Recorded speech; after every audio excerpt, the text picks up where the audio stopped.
Buenas noches, mis amigos. Qué gusto de saludarlos y que estén ya conectados por acá. Espero que su semana vaya pues transcurriendo sin ninguna novedad. Hoy, después del susto de su primer parcial, pues tenemos que seguir con las sesiones respectivas de nuestro curso de Derecho Administrativo 2, ¿verdad ustedes? Así que pues vamos a empezar a platicar desde ya de lo que nos compete para esta noche de martes, ¿verdad? Ustedes de día martes. Bueno, ¿me confirman si pueden observar la pantalla? Sí, licenciada. Silic. Sí, Ah, listo. licenciado. Muchas gracias. Bueno, lo último que platicamos, mis amigos, antes del parcial fue el tema de los consejos de desarrollo, ¿verdad? Platicamos un poquito de eso, vimos un poquito lo que regula la ley, etcétera. Hoy vamos a platicar acerca de dos órganos administrativos bastante importantes. Por ahí alguien me estaba levantando la mano, no sé si adelante yo escucho o fue error. Bueno, sigamos entonces. Vamos a empezar a platicar acerca de una institución pública que es parte del organismo ejecutivo, pero se considera en la teoría del derecho administrativo como parte de la administración regional y local. Y es el tema de las gobernaciones departamentales. Bueno, las gobernaciones departamentales son órganos administrativos que dependen del organismo ejecutivo, es decir, dependen del presidente de la República y que funcionan en cada departamento del país. Es decir, entonces que van a haber 22 gobernaciones y al mismo tiempo 22 gobernadores departamentales, que son los funcionarios que dirigen las gobernaciones, ¿no? Que dirigen las gobernaciones. Los gobernadores departamentales tienen pues varias funciones, pero principalmente tienen la función de representar al presidente, ¿verdad? En el departamento que tienen a su cargo. ¿Por qué se da esta figura del gobernador? ¿Por qué es necesario que en cada departamento exista alguien que represente al presidente? Bueno, quizás en estos tiempos actuales o modernos no comprendemos eso a cabalidad, pero hace, ¿qué les diré yo? Más o menos 70 años, cuando se determinó si seguía o no seguía la figura de los gobernadores departamentales, pues las comunicaciones eran más complicadas. No solo las comunicaciones telefónicas, sino también las comunicaciones que se hacían por medio de telegramas y no digamos el trasladarse de un lugar a otro. Era más complejo.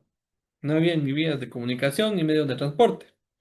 Entonces se hacía necesario que hubiera una persona que tuviera la palabra del presidente en algunas regiones para resolver algunos conflictos o emergencias que se presentaban y que era muy difícil que el presidente se enterara de manera inmediata para resolver esa situación.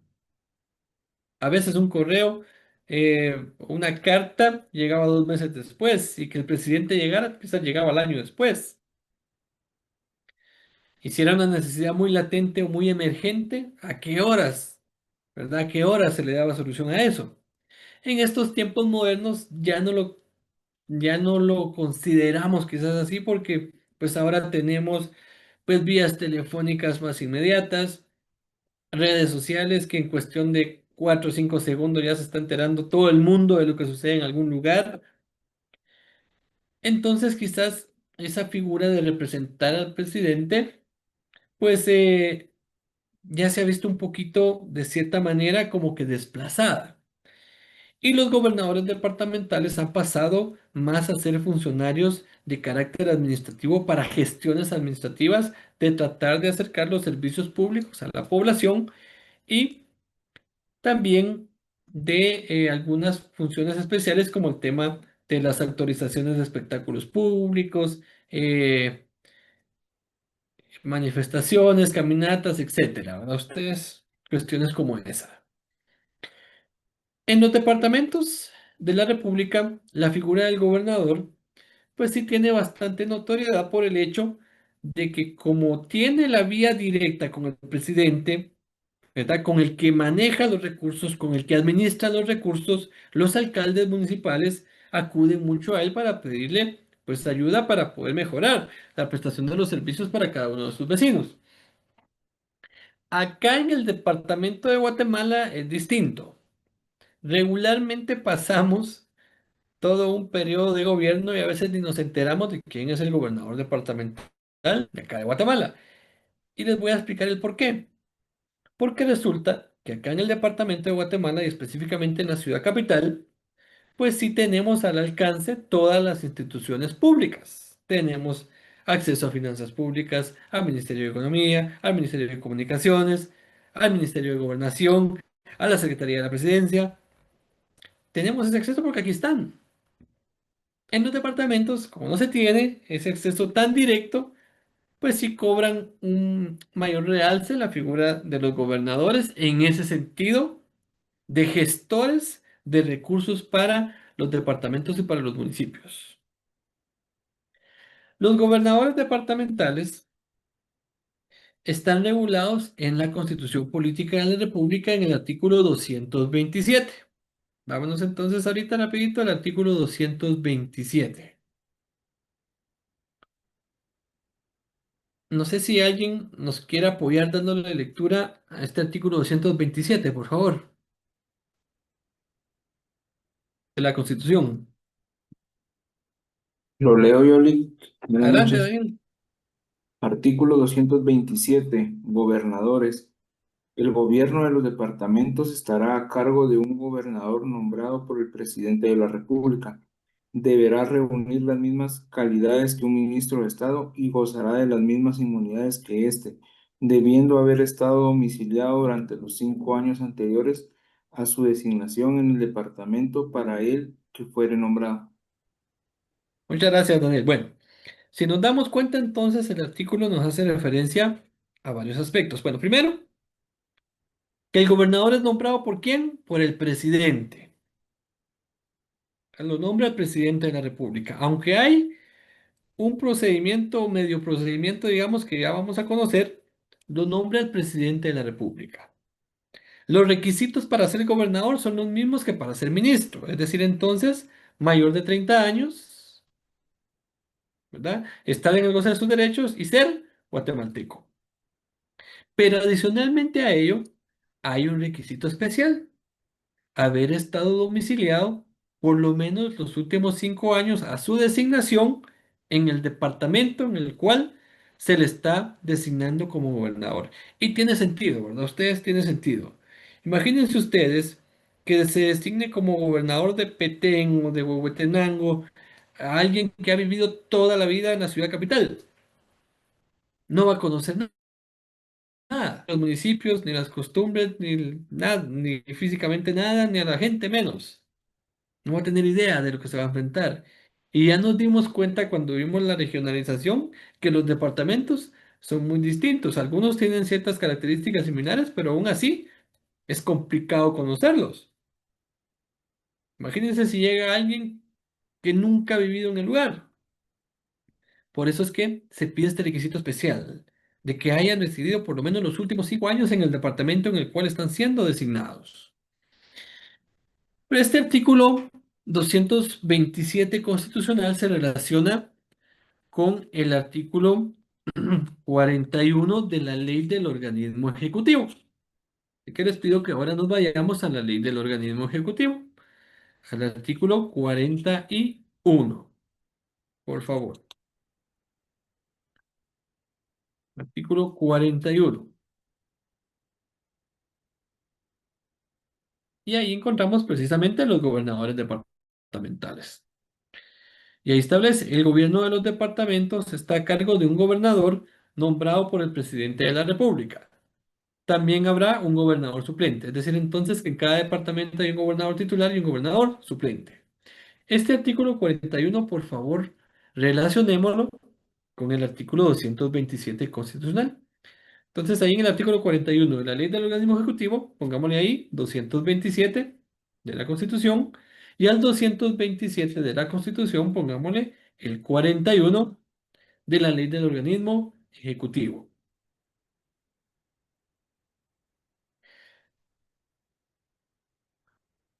Vamos ahora al siguiente artículo, artículo 42 de la ley del organismo ejecutivo. Nombramiento y calidades.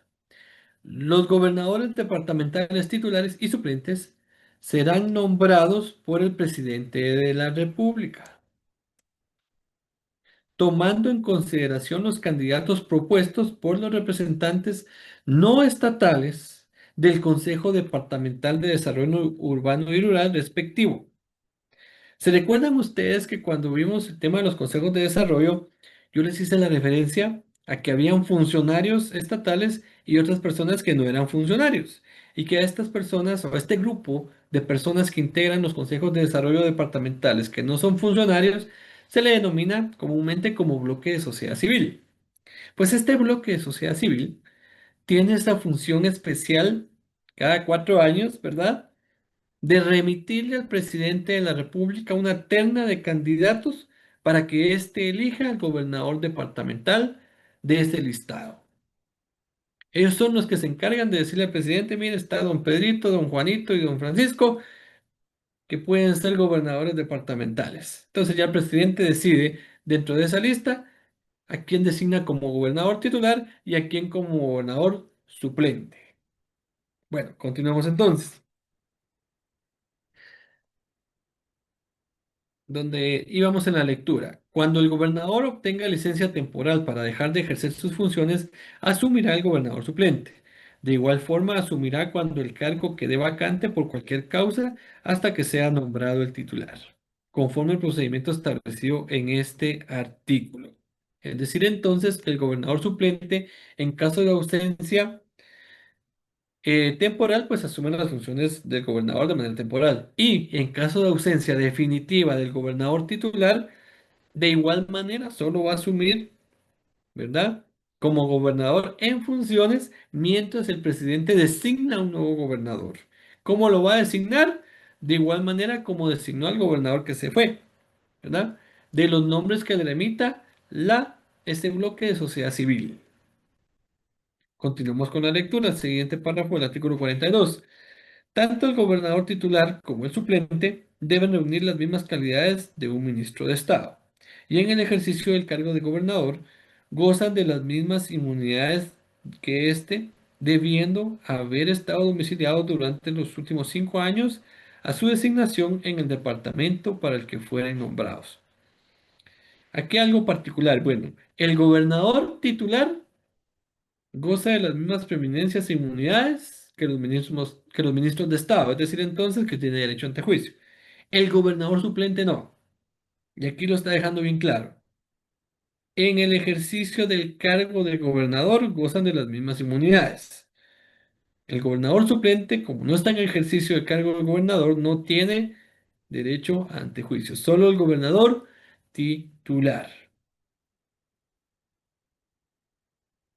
Bueno, esto es quizás lo más relevante del tema de los gobernadores. El procedimiento para que este bloque de sociedad civil integre la nómina que le remite al presidente, pues no existe, digamos, de manera expresa.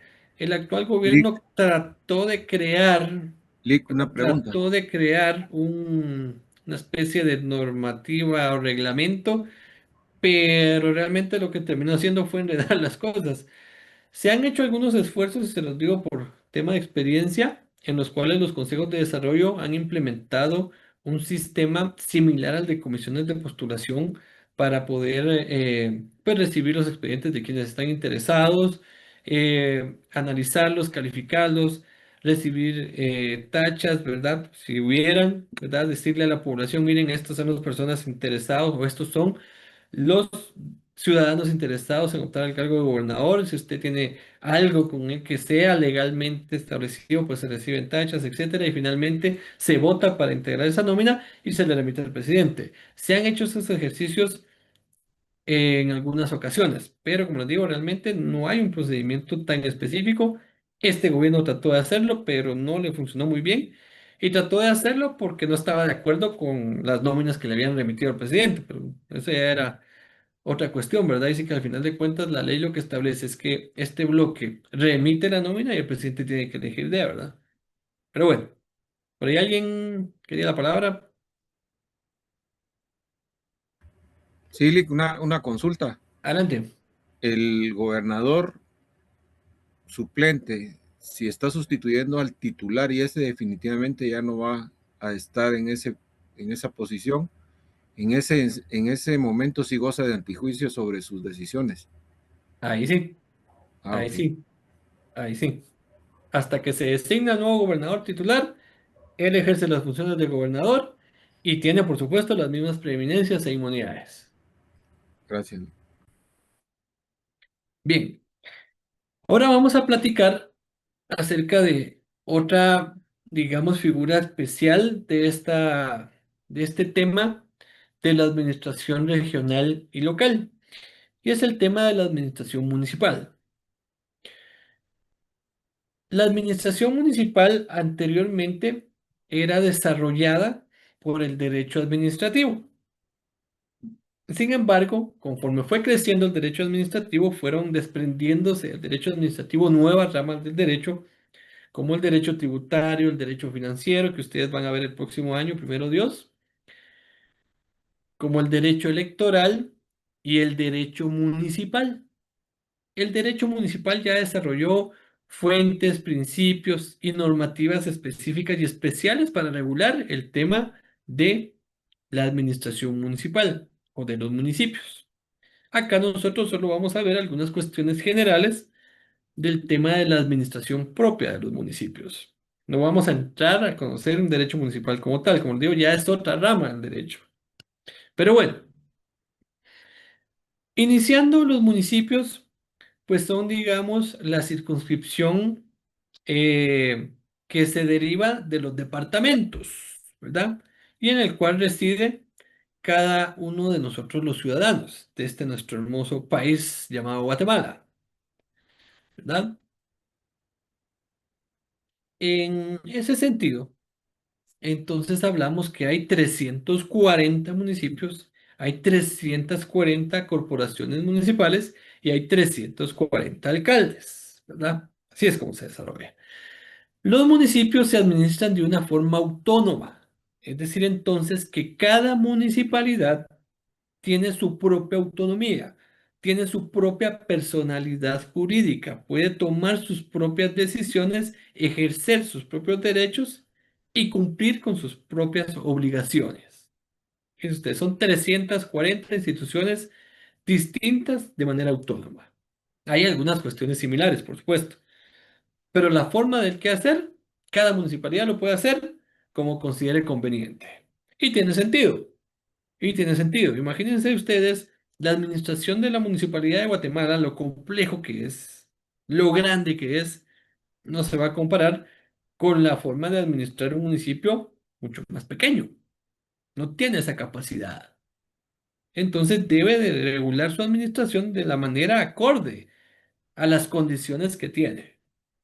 O sea, a las condiciones que tiene. Los municipios adquirieron su autonomía luego del ejercicio que se hizo allá en 1994 con el tema de las reformas y el periodo liberal de, de los gobiernos de nuestro país. Ahí se le otorgó autonomía a las municipalidades, al Instituto Guatemalteco de Seguridad Social y también a nuestra querida y tricentenaria Universidad de San Carlos de Guatemala. Bueno, la administración municipal también tiene pues un articulado especial en la Constitución Política de la República. Y esto lo encontramos a partir del artículo 253. Vamos por favor a la Constitución Política de la República, al artículo 253. Artículo 253 de la Constitución. Bueno, los municipios de la República de Guatemala son instituciones autónomas. Son instituciones autónomas. Entre otras funciones les corresponde elegir a sus propias autoridades, obtener y disponer de sus recursos y atender los servicios públicos locales, el ordenamiento territorial de su jurisdicción y el cumplimiento de sus fines propios. Para los efectos correspondientes emitirán las ordenanzas y reglamentos respectivos. El siguiente artículo, artículo 254. Vean, el gobierno municipal será ejercido por un consejo, el cual se integra con el alcalde, los síndicos y concejales, electos directamente por sufragio universal y secreto para un periodo de 4 años, pudiendo ser reelectos. Bueno, entonces estamos claros. El gobierno municipal lo ejerce el consejo municipal, es decir, todo el consejo es quien ejerce la autoridad. No es el alcalde. El alcalde es el que más conocemos. Es la figura más popular o impopular también, ¿verdad? O impopular también, ¿verdad? Es el que todos buscan cuando necesitan algo. Pero realmente él no es la autoridad máxima del municipio. La autoridad máxima del municipio es el consejo municipal. Y eso que les quede bien, bien claro, por favor. La autoridad máxima del municipio es el consejo municipal. ¿Cómo se integra el consejo? Con alcaldes, síndicos y concejales. No es solo el alcalde, ¿oye? No es solo el alcalde. Bueno, algo importante que es necesario indicar del articulado respecto a la administración municipal en la Constitución está en el artículo 258. Vámonos ahí, por favor.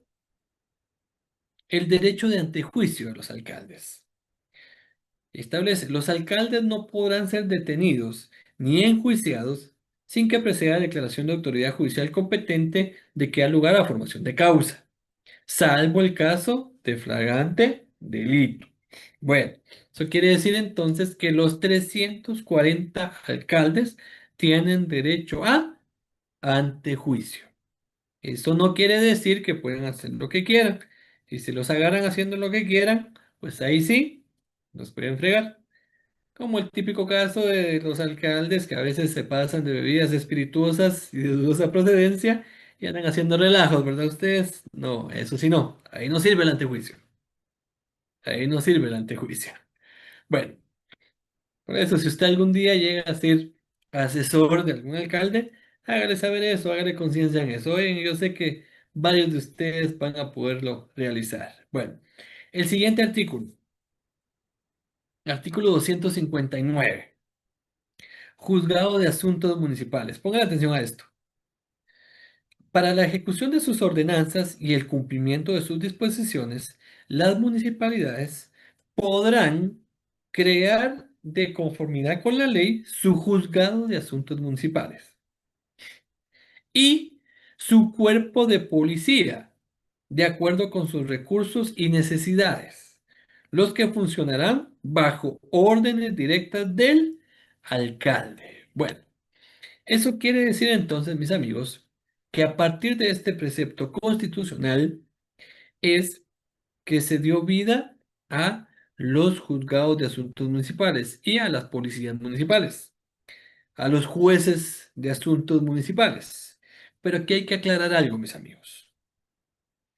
Los jueces de asuntos municipales son funcionarios administrativos municipales, es decir, que pertenecen a la municipalidad, son parte de la estructura orgánica de la municipalidad, no pertenecen al organismo judicial, no son parte del esquema del organismo judicial. Y por eso, si se dan cuenta, hasta los pone esta figura del juzgado de asuntos municipales lo pone dentro del régimen municipal, no lo coloca dentro del regulado o el articulado del organismo judicial, que está mucho después. Esta parte es un funcionario administrativo que depende de quien establece la Constitución, del alcalde. Y una policía municipal que depende también del alcalde. Y algo importante que hay que mencionar, el mismo artículo menciona o refiere podrán crear. Es decir, que si quieren lo hacen y si no, no. Las 340 municipalidades tienen juzgado de asuntos municipales y tienen su policía municipal. Si en algún momento, en algún municipio, no hubiera policía municipal, pues el alcalde puede pedirle apoyo al gobernador para que en el edificio municipal pues haya presencia de la Policía Nacional Civil prestando seguridad. Y ahí lo establece la Constitución. Podrá crear. No están obligados a. Ya todos lo hicieron, ustedes. Y ninguno se va a echar para atrás ahorita. Y ninguno se va a echar para atrás ahorita. Oye. Entonces, eso es necesario que quede claro. Los jueces de asuntos municipales no son parte del organismo judicial. Son funcionarios municipales. Y fíjense, ahora por lo menos ya se exige que el juez de asuntos municipales sea abogado. Hace unos años ni siquiera se pedía eso, que conociera las leyes ni nada. Ponían a cualquiera. Imagínense ustedes eso. Bueno, pero son cuestiones que van surgiendo de la práctica. Pues la administración municipal, aparte de este articulado regulado en la Constitución, pues tiene una ley específica que es el Código Municipal. El Código Municipal, mis amigos, establece algunas figuras también importantes que vamos a tratar a partir de este momento. Yo no sé si alguien nos pudiera apoyar dándole lectura al artículo 1 del Código Municipal, por favor. Le apoyo yo, licenciado. Adelante, Malení. Eh, Artículo 2 me dijo, ¿verdad? 1. 1. Ujú. Artículo 1. Objeto. El presente código tiene por objeto desarrollar los principios constitucionales referentes a la organización, gobierno, administración y funcionamiento de los municipios y demás entidades locales determinadas en este código y el contenido de las competencias que corresponden a los municipios en cuanto a las materias que estas regulen. Muchas gracias, Marlene. Bueno, si nos damos cuenta entonces, el objeto de la creación de este código municipal, ¿verdad?, es establecer cómo se va a organizar un municipio, cómo se va a organizar una municipalidad, cómo se va a ejercer ese gobierno municipal y cómo se va a administrar y cómo va a funcionar el municipio. Ese es el objeto del código municipal. Luego, mis amigos, en el artículo 2 establece también algo importante, la naturaleza del municipio. Y ahí establece, el municipio es la unidad básica de la organización territorial, es decir, lo más pequeño. ¿Se recuerdan ustedes? Tenemos todo el país de Guatemala, toda la república. Se divide en regiones. Platicamos de eso, son 8 regiones, ¿verdad? Las regiones se dividen en departamentos, que son 22, y los departamentos a su vez en municipios. Y no hay un número estándar de municipios en cada departamento. Hay departamentos que tienen 30 municipios, hay departamentos que solo tienen 6. Eso va a depender de cómo esté organizado cada departamento. Entonces, por eso es que se considera la unidad básica de organización territorial. Bueno, unidad básica de la organización territorial del Estado. Y esto que viene es importante, vean, el espacio inmediato de participación ciudadana en los asuntos públicos. ¿Por qué se considera el municipio como ese espacio inmediato? Porque es lo primero que tenemos nosotros a nuestro alcance. Como les digo, quizás, ¿verdad? Quizás quienes residen en la ciudad capital, digo quiénes porque yo estoy un poquito afuera, quienes residen en la ciudad capital no sienten tanto eso, porque sí tienen todo más a la mano. Pero aún así hay servicios que sí dependen de la municipalidad, como la prestación de servicio de agua potable, transporte público, etcétera. Para quienes no estamos en la ciudad capital, sí tenemos un poquito más de contacto con la administración municipal, porque sí requerimos más de ellos, ¿verdad? Y no digamos fuera del departamento de Guatemala, es mucho mayor la necesidad. Por eso es que se convierte el municipio en nuestro espacio inmediato de participación, en ese espacio en el cual nosotros podemos de primera mano ir a exigir la prestación de servicios porque estamos tributando. Pagamos ornato, pagamos IUCI, pagamos otro montón de impuestos, pero ustedes que de los cuales dependen también ingresos para las municipalidades. Por eso es que se convierte ese espacio, ¿verdad?, de participación inmediata. ¿En qué necesitamos y en qué podemos también ofrecerle a nuestra vecindad, a nuestro municipio? Bueno, el siguiente artículo, artículo 3. En ejercicio de la autonomía que la Constitución Política de la República garantiza al municipio, este elige a sus autoridades, ¿verdad? Es decir, que cada municipio, cada población que reside en un municipio va a elegir a sus autoridades, como lo hacemos cada 4 años, ¿verdad? Ustedes elegimos corporación municipal cada 4 años. Acá nosotros no votamos para poner alcalde en otro lugar, ¿verdad? O cada uno vota por la corporación municipal que va a gobernar su municipio. Bueno, y esto también se debe a que antes los alcaldes eran nombrados directamente por el presidente. Situación que cambió con los gobiernos liberales, en el 44, el 54 más o menos, ¿verdad? Cuando ya estos cargos de las corporaciones municipales y los alcaldes salieron a elección popular. Bueno, el gobierno y la administración de sus intereses obtiene y dispone de sus recursos patrimoniales, atiende los servicios públicos locales, el ordenamiento territorial de su jurisdicción, su fortalecimiento económico y la emisión de sus ordenanzas y reglamentos. A eso se refiere ese ejercicio autónomo del municipio, a encargarse de todo lo referente al municipio, desde elegir a sus autoridades hasta la forma en la cual se van a prestar los servicios públicos municipales. El siguiente artículo, artículo 4, que viene algo bien interesante, mira. Las formas de ordenamiento territorial.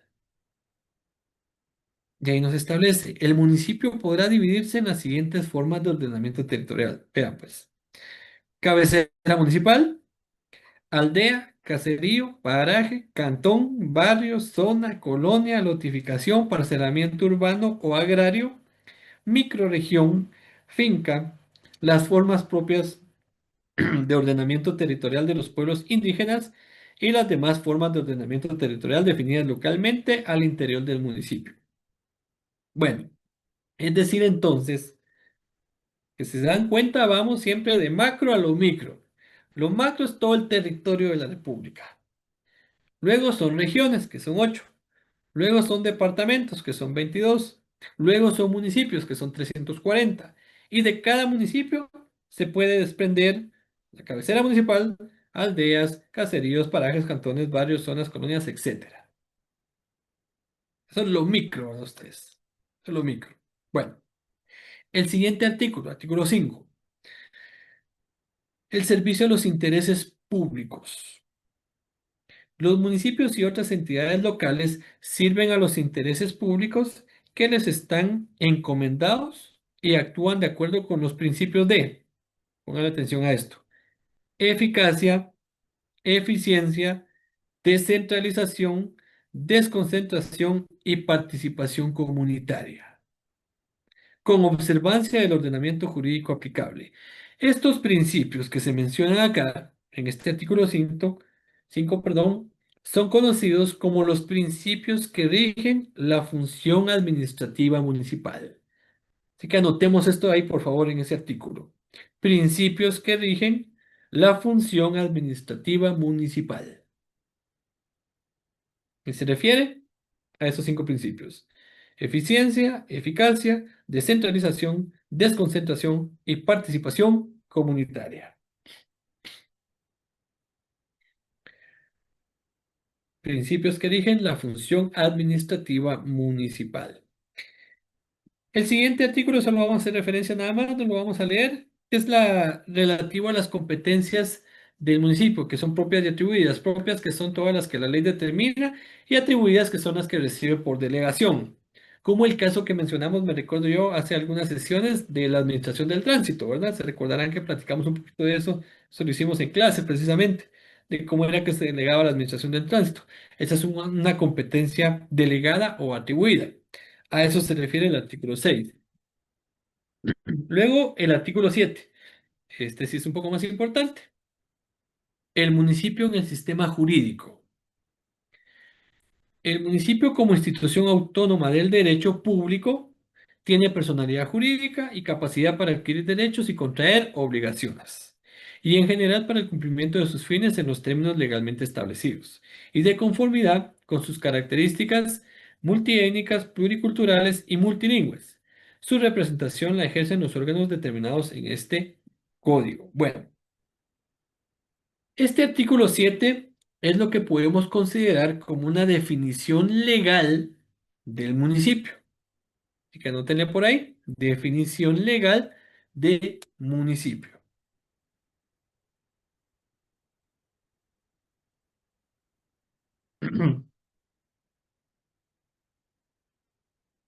Luego, vámonos al artículo 9, que es relevante. El artículo 9 regula lo relativo al consejo y al gobierno municipal, ¿verdad? Nos establece, el consejo municipal es el órgano colegiado superior, es decir, máximo, ¿verdad? Ustedes, de deliberación y de decisión de los asuntos municipales, cuyos miembros son solidaria y mancomunadamente responsables por la toma de decisiones y tiene su sede en la cabecera de su circunscripción municipal.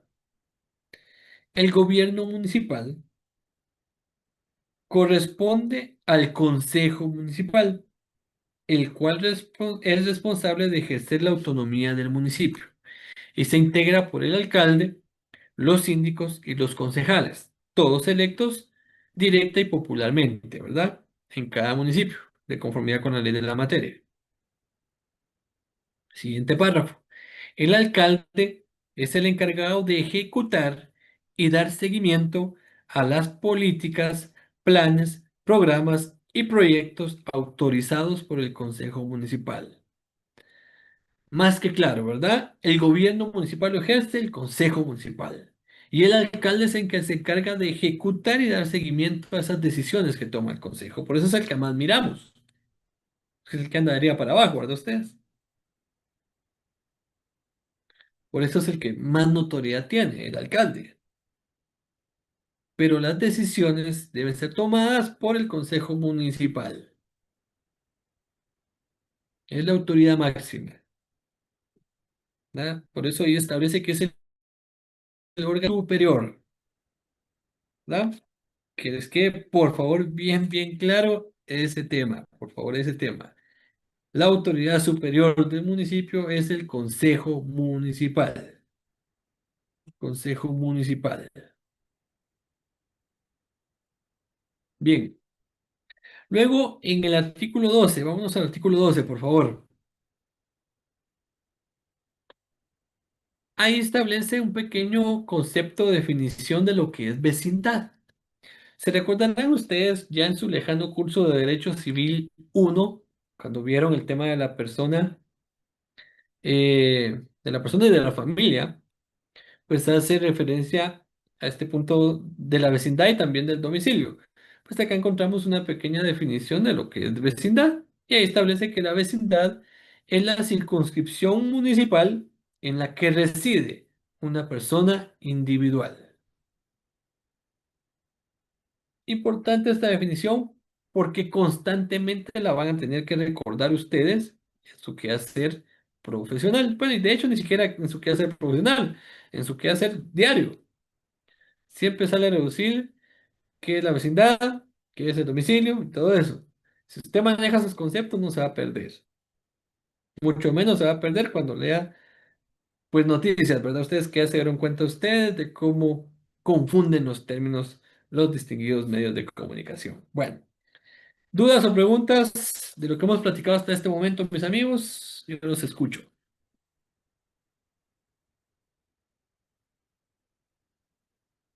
Dudas o Todo preguntas. claro, Lick. Gracias, todo claro. Lick, solo una consulta. Adelante, adelante. Tal vez no, pero como se platicó del YUSI, dicen que el YUSI es inconstitucional. Sí, hay varias discusiones respecto a ese tema. Yo lo considero inconstitucional porque a final de cuentas es un tributo por tener usted una propiedad que es suya y que al final no tiene por qué pagar impuesto en algo en lo que usted vive. Quitarlo es un dolor de cabeza porque hay una oposición muy grande. De hecho, hoy precisamente miraba yo en las noticias que hay una propuesta de reforma a la ley del UCI para por lo menos hacerlo un poquito más justo, aunque de todos modos va a haber que pagar. Pero sí, a mí, a mi parecer, es como pagarle un alquiler a la municipalidad. Por mínimo que sea el pago, aunque sean 10 quetzales al mes o al trimestre o el cuatrimestre, pero es un pago que está haciendo usted por tener algo que le costó o que lo heredó, como haya sido. Y la verdad, yo no lo considero justo, lo considero como algo que atenta a la propiedad privada, que es garantizada también por la Constitución, ¿verdad? Si nos damos cuenta en los primeros artículos de la Constitución, se garantiza el derecho a la propiedad privada, con la libertad de hacerlo. Tal vez la municipalidad por afianzarse de recursos para Por poder prestar un supuesto, servicio. por supuesto, porque ¿qué contraprestación recibimos del pago del UCI? Las municipalidades dicen que sí, que se mejora esto, lo otro, pero realmente las municipalidades al final de cuentas están obligadas a prestar esos servicios, independientemente de que haya un impuesto del cual ellos provean recursos. Pero realmente ellos tienen la obligación. Yo, la verdad, ahí sí comparto esa opinión y ese criterio de que es inconstitucional. Pero como les digo, es complicado pelear eso porque hay una oposición primero de 340 corporaciones municipales, ¿verdad? ¿Se imaginan ustedes el dolor de cabeza que significa para un diputado ir a pelear eso porque le cuesta su reelección? Seguramente, ¿verdad? Seguramente. Y cada vez que uno pide una licencia de construcción, le sube al doble del UCI. Cada modificación que usted realiza a su inmueble le da un mayor valor a su inmueble. Y por eso Sí, es la justificación para subirle al UCI. ajá. Y las calles y todo, bueno, de eso también entran con el boleto de ornato, pero no arreglan Exactamente. nada. Creo que son pocos los alcaldes que realmente se preocupan. Y también está el tema que, por ejemplo, yo soy vecino de Misco. No, por la calzada Roosevelt, por ejemplo, que llega hasta el municipio de Misco, pues no le corresponde a la municipalidad, le corresponde a alguien más, entonces es un relajo, ¿verdad? Ustedes, ahí sí los alcaldes dicen que no, pero bueno, Igual muchas estoy yo cosas que aquí, platicar. estoy de Villanueva, pero estoy entre Villanueva y Guatemala. Y, por ejemplo, la Entonces, Cuesta Villalobos, ¿quién le da mantenimiento? Y exacto, cada y vez hay más entonces accidentes y cada vez que hay accidentes se mueven los separadores y es un relajo. Y nadie se hace nadie se hace responsable, cargo, ni una ni otra. ¿sí? Nadie quiere gastar de ustedes. Pero Pero bueno, si quieren cobrar. por supuesto. Bueno, mis amigos, aquí hemos terminado con el tema 3, que es lo referente a la administración regional y local. Ahorita vamos a empezar a hablar rapidito del siguiente tema, que es referente a las entidades y órganos que la misma Constitución Política de la República regula con una función de consulta y de control político y jurídico. De consulta y de control político y jurídico. Y aquí vamos a encontrar instituciones como el Ministerio Público, la Procuraduría General de la Nación, la Contraloría General de Cuentas, la Procuraduría de Derechos Humanos, el mismo Tribunal Supremo Electoral y la misma Corte de Constitucionalidad. Son instituciones reguladas también en la Constitución Política de la República que no son parte del organismo ejecutivo ni son parte tampoco de una administración de recursos como tales, como hemos visto ahorita el caso de las municipalidades y todo lo que es el organismo ejecutivo, presidencia, etcétera, pero sí tienen una función muy importante dentro del Estado guatemalteco para mantener cierto control jurídico y político, para que todo funcione como tiene que funcionar o como debe funcionar. Las primeras dos instituciones que nos aparecen es el Ministerio Público y la Procuraduría General de la Nación. Hoy no vamos a platicar de ellas, vamos a dejar estas dos instituciones para la siguiente sesión, pero solo les quiero contar el por qué quiero dejar estas dos instituciones para la siguiente sesión. Bueno, Hasta 1997, si la memoria no me falla, el Ministerio Público y la Procuraduría General de la Nación eran una misma institución. Imagínense ustedes, ¿verdad? Qué dolor de cabeza. El fiscal general era el Procurador General de la Nación y ejercía las funciones de Procurador General y las funciones de Fiscal General. A partir de esa reforma, en 1997, se separaron estas instituciones, Ministerio Público por un lado y Procuraduría General de la Nación por el otro. Al Ministerio Público sí le crearon su ley orgánica, con sus funciones, sus atribuciones, etcétera. A la Procuraduría General de la Nación la dejaron delegada y hasta hace unos días fue aprobada la ley que fue publicada, la ley orgánica de la Procuraduría General de la Nación, que fue publicada, que seguramente ustedes como buenos estudiantes de Derecho Administrativo se dieron cuenta en el diario oficial ayer, ¿verdad? La ley orgánica de la Procuraduría General de la Nación. Ayer fue publicada esa ley y va a entrar en vigencia 8 días después. Es decir, entonces, que la próxima semana sí va a estar en vigencia y sí vamos a poder platicar un poquito de ese tema porque ya va a ser una ley vigente. Ahorita no podemos platicar de eso todavía, porque como es nuestro país, de repente viene alguien impune y la votan, ¿verdad ustedes? Bueno, pero por lo menos créanme que en cuestiones de derecho administrativo esta ley sí, sí es un gran avance. ¿Por qué? Porque la Procuraduría General de la Nación, siendo la institución que es, teniendo la importancia que tiene, porque aparte de consultar, de asesorar a todos los órganos administrativos, también tiene la representación legal, ejerce la representación legal del Estado. Imagínense ustedes que el representante legal del Estado no tuviera realmente un sustento administrativo organizacional como tal.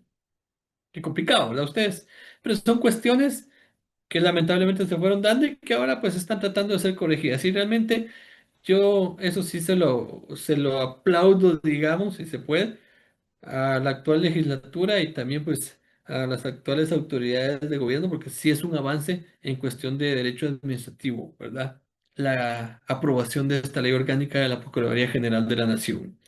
Bueno, entonces, como vamos a dejar estas dos instituciones pendientes, vamos a la siguiente, la Contraloría General de Cuentas. Bueno, la Contraloría General de Cuentas, mis amigos, es una institución descentralizada que se encarga de fiscalizar todo lo relativo a la administración pública de todas las instituciones que integran el Estado.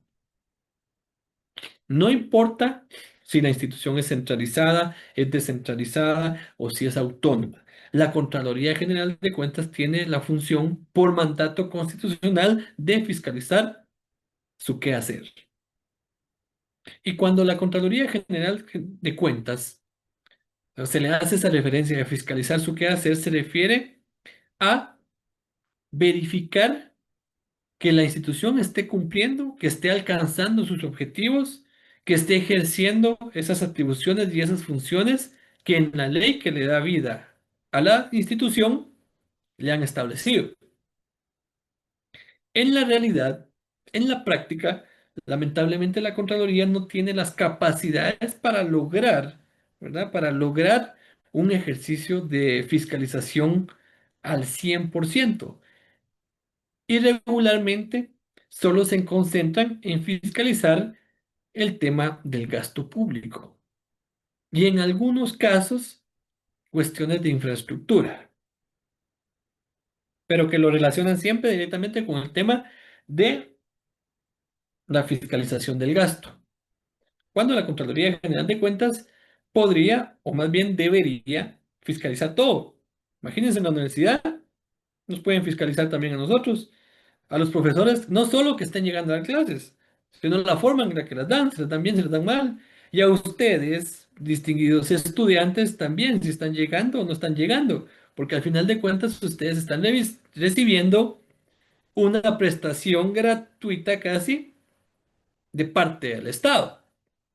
Si ustedes no van, si ustedes no asisten, también están defraudando al Estado, mis amigos. Pero no llega hasta ahí el ejercicio de fiscalización. No tiene las capacidades realmente la Contraloría General de Cuentas de acceder a todo eso, ¿no? De acceder a todo eso. Entonces, mis amigos, la Contraloría General de Cuentas, como les repito, es la que se encarga de fiscalizar todo el quehacer de las instituciones públicas.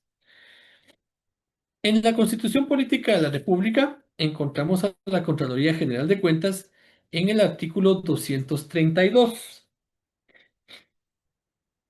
232. Y fíjense curiosamente cómo inicia ese capítulo, régimen de control y fiscalización, y ahí empieza a desarrollar el articulado de la Contraloría General de Cuentas. Y ahí nos establece, la Contraloría General de Cuentas es una institución técnica descentralizada con funciones fiscalizadoras de los ingresos, egresos y en general de todo el interés hacendario de los organismos del Estado, los municipios, entidades descentralizadas y autónomas, así como de cualquier persona que reciba fondos del Estado o que haga colectas públicas. Es decir, entonces, que aunque sea una actividad privada, por ejemplo, una lotería, una rifa, etcétera, puede recibir fiscalización de la Contraloría General de Cuentas. Y por eso es que ustedes se dan cuenta cuando hay rifas, cuando hay sorteos de la lotería, etcétera, hay representantes de Gobernación Departamental y de la Contraloría General de Cuentas, porque reciben fondos de una colectividad, ¿verdad? Y por eso lo fiscaliza, que es muy distinto al que hacer de una empresa privada. De una empresa privada, lo que hace es que regularmente vende un producto o presta un servicio y por eso se le paga.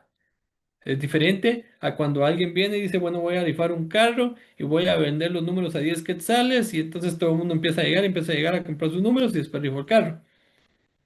Ahí se actúa la Contraloría. Hoy continuemos con la lectura.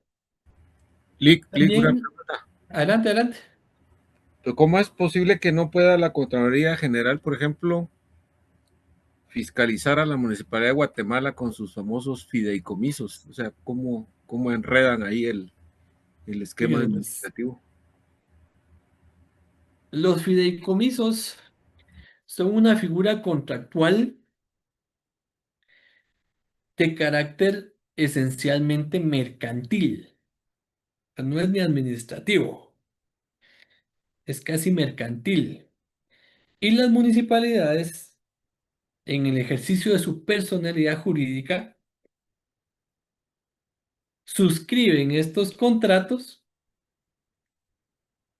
con algunas cláusulas que son muy especiales. Y por eso para la Contraloría General de Cuentas se convierte en algo no imposible, pero sí muy difícil de fiscalizar. Porque regularmente entonces tienen que acudir a la vía privada para la fiscalización. Es decir, cuando me refiero a acudir a la vía privada es a visitar o a citar a personas de iniciativa privada para ese ejercicio de fiscalización. Y se convierte entonces en algo bien complejo, porque los fideicomisos regularmente tienen cláusulas muy especiales, como por ejemplo que la resolución de sus conflictos entre las partes vayan a ser por medio de un arbitraje. Y entonces, ¿cómo va a venir un contralor a fiscalizarme si yo tengo un conflicto con la MUNI? Entonces me voy a un tribunal de arbitraje. Cuestiones como esas, que enredan estas figuras del fideicomiso, son las que hacen compleja la fiscalización. No la hacen imposible, no la hacen imposible, pero sí la hacen un poco compleja. Pero mientras llega ese ejercicio de fiscalización, mientras se hace efectivo ese ejercicio de fiscalización, ya pasó el ejercicio presupuestario del año y entonces es más complejo pedir cosas del año pasado para la Contraloría, etcétera. Es un enredo administrativo el que se hace. En resumidas cuentas, es por eso, mi amigo. Gracias, Lick. Bueno, continuemos entonces. Veamos nuevamente el párrafo que estamos. También están sujetos a esta fiscalización los contratistas de obras públicas y cualquier otra persona que por delegación del Estado invierta o administre fondos públicos. Su organización, funcionamiento y atribuciones serán determinados por la ley. El siguiente artículo, 233. Elección del Contralor General de Cuentas. Fíjense pues cómo es que funciona esto. El jefe de la Contraloría General de Cuentas será electo para un periodo de 4 años. Marquemos eso, 4 años. ¿Por quién? Por el Congreso de la República.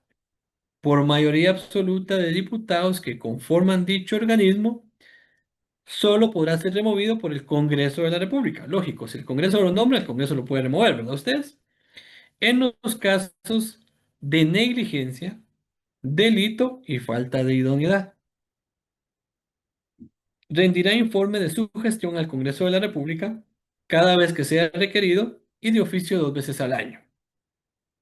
Gozará de iguales inmunidades que los magistrados de la Corte de Apelaciones. Es decir, tiene derecho ante juicio a ustedes. Y ojo con esto que viene. En ningún caso el Contralor General de Cuentas podrá ser reelecto. No puede ser electo el Contralor General de Cuentas. Bueno, ahora, ¿cómo hace el Congreso para elegir al Contralor? ¿Será que ellos abren la convocatoria, etcétera? No, eso está en el párrafo que viene. El Congreso de la República hará la elección a que se refiere este artículo de una nómina de 6 candidatos propuestos por una comisión de postulación integrada por un representante de los rectores de las universidades del país. Ahí se refiere a todas las universidades, a todos los rectores. No es como el caso que acabamos de tener recientemente, del Tribunal Supremo Electoral, que en la comisión estaba el rector de San Carlos y un rector de las privadas. No, aquí en esta comisión es un rector por todos, incluido el rector de la universidad pública. Bueno, un rector de las universidades, quien la preside, los decanos de las facultades que incluyan la carrera de Contaduría Pública y Auditoría, es decir, los decanos de Ciencias Económicas, ¿de ustedes? Y un número equivalente de representantes electos por la Asamblea General del Colegio de Economistas, Contadores Públicos y Auditores y Administraciones de Empresas. Acá entonces hay 2 colegios, el Colegio de Ciencias Económicas y el Colegio de Contadores Públicos y Auditores. Lo que hacen es que se ponen de acuerdo y eligen una cantidad similar de comisionados para que integren esta comisión, acorde a la cantidad de decanos que existen, que es, creo yo, si mal no estoy, creo que ya son como 12 facultades. No, perdón, creo que ya son 13 porque todavía a finales del año pasado crearon otra universidad precisamente solo con ciencias económicas con facultad, porque seguramente quieren tener alguna injerencia en esta elección. Pues el número de decanos de ciencias económicas es el que determina el número de comisionados que designa el Colegio de Ciencias Económicas y el Colegio de Contadores Públicos y Auditores. Bueno, ya sabemos quién es el Contralor, qué es lo que hace el Contralor, que dirige la Contraloría, quién elige al Contralor, de qué forma elige al Contralor, pero cuáles son los requisitos para ser Contralor General de Cuentas. Esto lo encontramos en el artículo 234. Artículo 234. Y ahí establece requisitos del Contralor General de Cuentas. El Contralor General de Cuentas será el jefe de la Contraloría General de Cuentas. Debe ser mayor de 40 años. Guatemalteco. Algo importante acá y especial.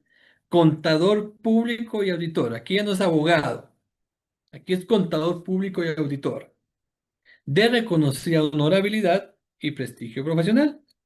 Estar en el goce de sus derechos ciudadanos. No tener juicio pendientes en materia de cuentas y haber ejercido su profesión por menos 10 años. 10 años.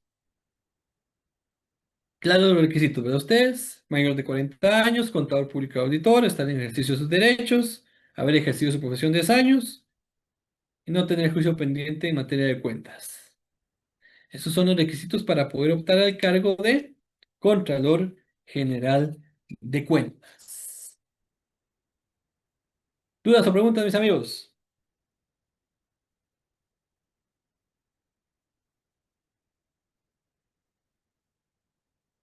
Bueno, de no ser así, entonces yo Todo los claro, dejo. Lick, gracias. Muchas gracias. Yo los dejo entonces por acá. Espero poderlos ver en la próxima sesión. Les deseo un buen provecho y que siga su Feliz semana sin noche. novedades. Oye, Gracias, Lick. Gracias, Lick. Buenas Feliz noches, noche. Lick, gracias. Gracias, buenas noches. Feliz noche, Lick. Gracias. Bendiciones, Sí. Lick. Feliz noche. Feliz noche, licenciado.